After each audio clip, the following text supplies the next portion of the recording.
Previously on Labrador Leadership. Things that you know you're going to have to do at some point down the road, you should do now. That's a great leadership skill right there. Without question. That's a great leadership skill right there. Live from the RVA, this is the Labrador Leadership Podcast with Dr. Bob Nolly. The program that brings you the leadership skills that can make you the most authentic, approachable leader for the sake of your business, your team, and for you. Now, here's Bob. Hey now, how are you, everybody? Good to talk to you again today. It's Sunday, April 5th. It's Palm Sunday. For those of us that celebrate that, the beginning of Holy Week. A piece of news that I wanted to share with you today as I start to come back to you every day now. On the long-running and well-thought-of TV news show Meet the Press, NBC's piece of work, the Surgeon General appeared this morning. The Surgeon General, Jerome Adams. He warned that the next week of the pandemic will be a big moment. And he compared it to 9/11, the terrorist attacks. And he's urging governors who have not issued statewide stay-at-home orders to do their part. And so far, it's reported that as of Sunday morning, 9 governors, who are all Republicans, I've said I'm not going to be political here at this point, so let's get away from that. They've so far refused to issue statewide stay-at-home orders. So asked what he would tell those governors, he said this. He said that he would urge them to follow up the White House's coronavirus guidelines to stop the slow spread in 30 days, which include recommendations to work from home if possible and avoid discretionary travel. This week is going to be our Pearl Harbor moment. And if 9/11 didn't hit you in the gut, Pearl Harbor certainly does for all the boomers out there. It's going to be our 9/11 moment. It's going to be the hardest moments for many Americans in their entire lives. And we really need to understand that if we want to flatten that curve and get through to the other side, everyone needs to do the part. He continued to say, if you can't give us 30 days, governors, give us a week. Give us what you can so the healthcare system is not overwhelmed.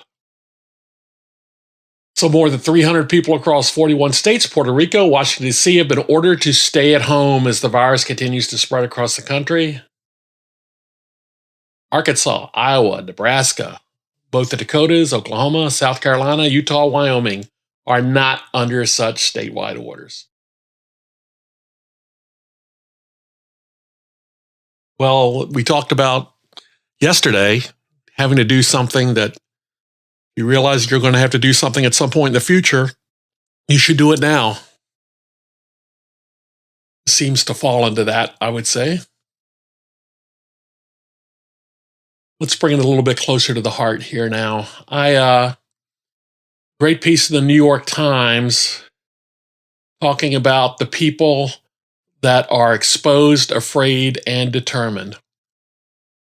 And the tagline on the article was, states and cities close across the country, schools, businesses, public spaces.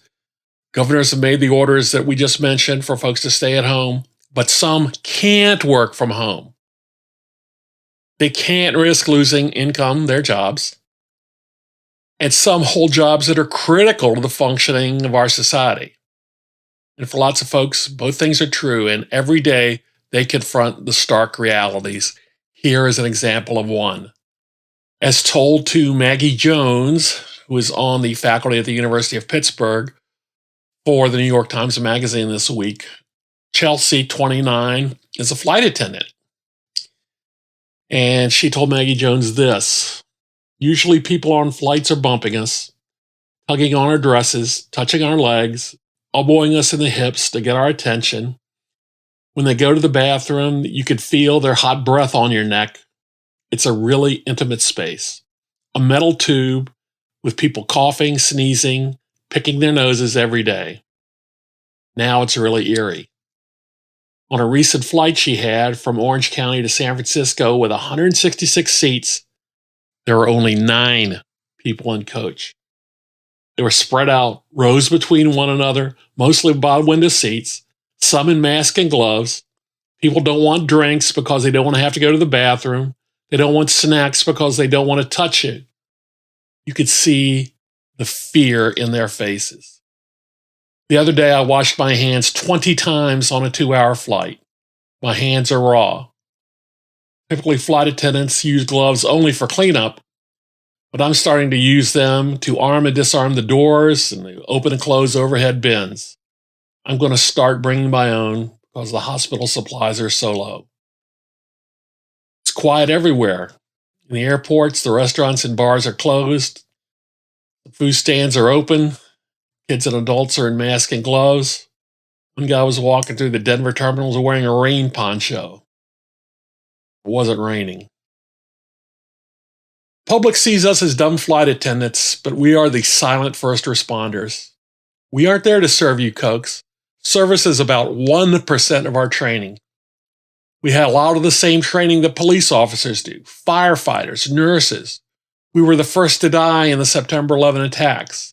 We know how to evacuate a plane in 90 seconds. We have to fight fires. We have to do CPR. We notice if someone is too drunk. We're on the front lines looking for signs of domestic violence, sex trafficking. When we do a compliance check, seatbelts are buckled, tray tables are stowed, we are also looking at each passenger. Now, we have strict instructions from pilots and from operations that if a passenger is coughing excessively, we alert the captain. If anyone looks too sick to fly, he or she will be taken off the plane.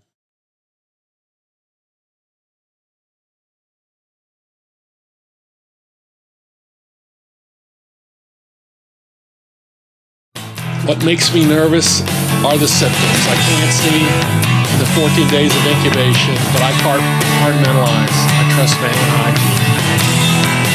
I'm a divorced mom with a 3-year-old daughter. Normally when I get home, I would pick her up at her dad's house. So we would bring her over right away. Now I tell him I have to leave.